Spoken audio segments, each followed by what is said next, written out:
Hello students, welcome back to the session. In the last session, we were talking about the different types of models and we talked about the OSI model, that is Open System Interconnect model. In this session, let us talk about the TCP IP model. TCP IP. TCP means Transmission Control Protocol, and IP means IP is Internet Protocol. Okay, so this is in OSI model we had 7 layers, right? But TCP IP is based on a 4-layer reference model. So all the protocols is nothing but rules. Protocols means rules. Okay, so all the rules that belong to the TCP IP are located in the top 3 layers of the model. So this is your TCP IP model. So this is your application layer, the transport layer, internet layer, and network interface layer. And what are the services that is performed by the each layer will be described now. I'll just have typed some, we'll read out. So first is the application layer. So what does the application layer do?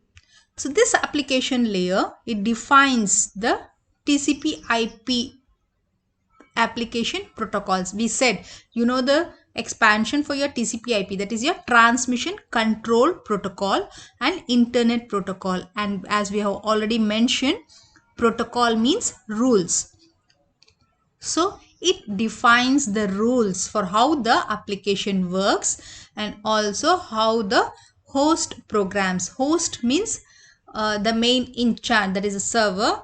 It interfaces, that is it reacts, relates with the transport layer services to use the network. And the transport layer, it provides the communication session management between the host computers. Now what do you mean by this communication session management?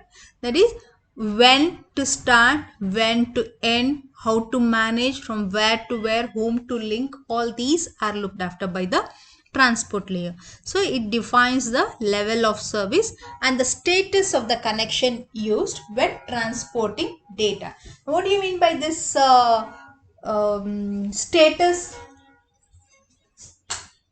Status means, is it working, is it connected, is the data passing, all those things we call it as a status. Connected, disabled, enabled, right? So that is your status. And next layer is your internet layer. So this internet layer, it puts the data into datagrams, that is different packets, that these packets will contain both the source and the destination address, that is from and to, where is it going from and whom is it supposed to go to. While writing the address and all in the letters, when you're writing letters, you write from address to address, right? In the same way, source and destination. From is your source and to is your destination address is mentioned, and based on this address it forwards the packets through the networks, that is which route is it supposed to follow, which way to follow, all this is looked after by the internet layer.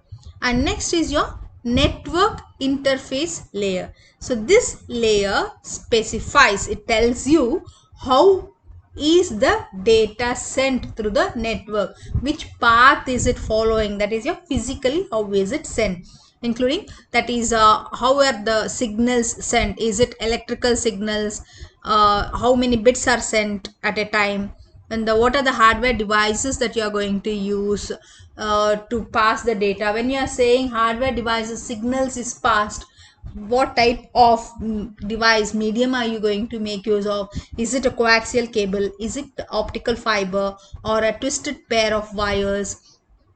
Later in this session, in this chapter, we'll go through what do you mean by your coaxial cable, optical fibers, and twisted pair cables also. So in brief, when you are saying the at home you have your wires and or current connections are there and passes through wires, right? It is also a form of a medium. So that is what you mean by your network medium. How are you going to pass the signals through?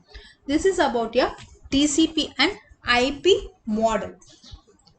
Now, next, as we said here, it looks after all the protocols. What are those protocols? Let us have a glance at some of the protocols. The first and the foremost protocol that we have is the HTTP. I think almost all of you have heard about the HTTP. When you are typing, going for the web address, you type this, right? HTTP. Right, so that is what you mean by a we are just going to mention it in capital letters here. HTTP, you can mention in small, no problem. What is the expansion of HTTP? HTTP means hypertext transfer protocol. So this is, as we said again, protocol means rules.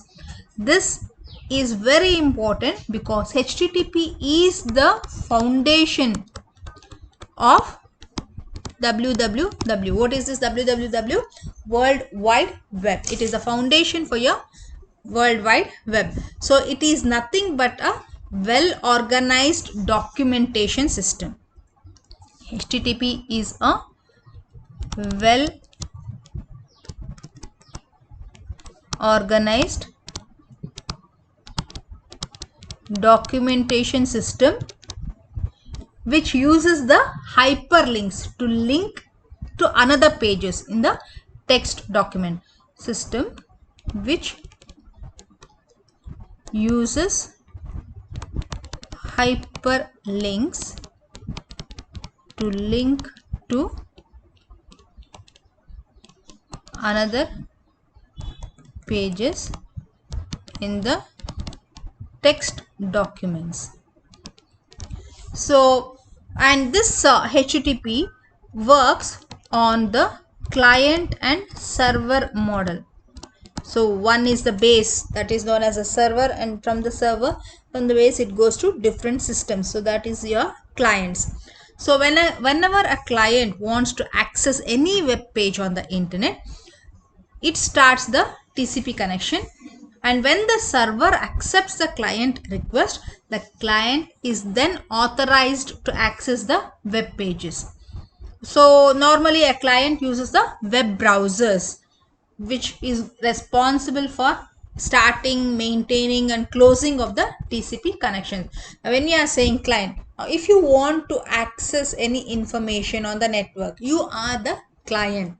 You are searching for some information.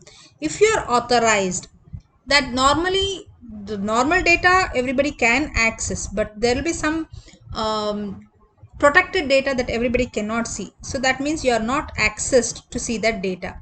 So you can access only specified authorized data. So if you are given permission, then you can see that data. So you are the client who is going to you use any web browsers. Let us go and see later what you mean by all these web browsers and all. Go to the web browsers, you type the address and then get the search for the information that you want, and you are getting that information from the server. Okay, that is what you mean by a client and server. So it is a HTTP is also known as a stateless protocol. That means sometimes the system remembers what you had searched for earlier, right? Shows in the history. But HTTP is a stateless protocol. That means it does not maintain any information of what you had asked for earlier. So this is your HTTP. Then you have your FTP. FTP, the full form is your file transfer protocol, and as the name suggests, it is used to transfer files between computers on network. It is used to transfer files between computers on a network. This is important, on a network. So it's again, FTTP is also built on a client server model or architecture, and it uses separate data connections and control connections between the client and the server. And one of the big advantage or great advantage of your FTP is the security.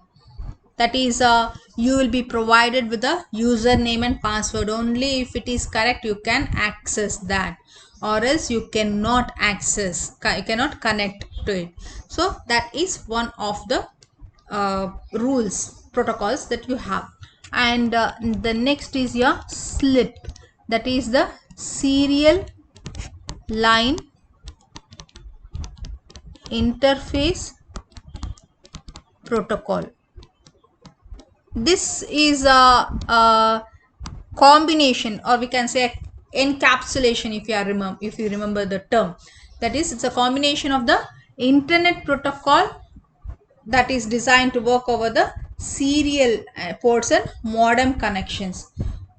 This was used earlier, but now it is on a personal computers. If whenever you want to use your personal computers, we use the PPP, that is point to point protocol. This is a full duplex protocol for communication between two computers using a serial interface. It is a full duplex. Again, what do you mean by this full duplex? We'll come across later in this chapter. We'll explain that. Full duplex protocol for communication between two computers using a serial interface. We can also, again, different mediums can be used for this, that is your transfer of data, like twisted, as we said earlier, twisted pair of wires, or fiber optics, or you can also use your satellite transmission also. It is usually PPP is used, that is point to point protocol is usually used or preferred compared to the earlier version, that is your serial line internet protocol, because it can handle synchronous as well as asynchronous communication. And also we can share a line with the other users, and it detects errors also which are there in the communication. So this is what we have, the different protocols, that is your hypertext transmission protocol, and FTP, SLIP, and PPP protocols. So let us end this session now here and continue with the next session, where we will talk about the types of networks and the network topology, and also I think let's go for the types of medium. Okay, thank you.